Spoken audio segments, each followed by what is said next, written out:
Cha kwanza tunaanza na kumshukuru Mwenyezi Mungu kwa kweli tupo salama kabisa, na kitu kizuri kwamba wachezaji wetu wote wako vizuri kabisa. Maandalizi yamekwenda vizuri baada ya kuwa ligi imesimama, lakini baada ya kupata taarifa kwamba ligi inatakiwa endelee haraka sana, tuliweza kuanza maandalizi kwa ajili ya mchezo wetu wa kesho dhidi ya JKT.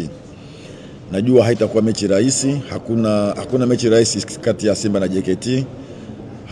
JKT ni timu ambayo huwa inatupa game ngumu sana, hasa tunapokutana nao na tunapokuwa katika uwanja wao wa nyumbani. Huaga mechi ni ngumu sana, lakini tumejipanga pamoja na ugumu wao, ubora wao wa kikosi na uzuri wao, tuhakikishe tunapata matokeo kwenye mchezo wa kesho, kwa sababu ni mechi muhimu kwetu sisi.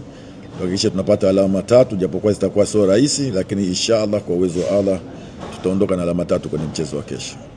Sawa, maswali kwa mwalimu. JKT sio timu rahisi, ni timu ngumu, ina wachezaji wengi wazoefu, na kufikiri ni miongoni mwa timu ngumu kwenye ligi.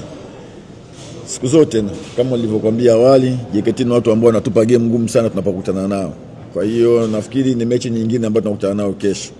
Lengo letu sisi ni kuweza kupata magoli zaidi ya moja kama unavyosema. Kwa hiyo mimi nafikiri inshallah kwa uwezo wa Allah kesho tutapata matokeo mazuri na magoli mazuri kabisa kwenye mchezo wa kesho.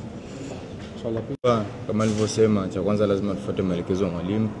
Cha pili, na furaha kwenda kucheza katika ardhi yangu ambayo nilicheza kabla, lakini yote ni kuipambania timu yangu ya Simba kesho tupate pointi 3. Kwa hiyo tutafuata maelekezo ya mwalimu ili turahisishie kazi kesho.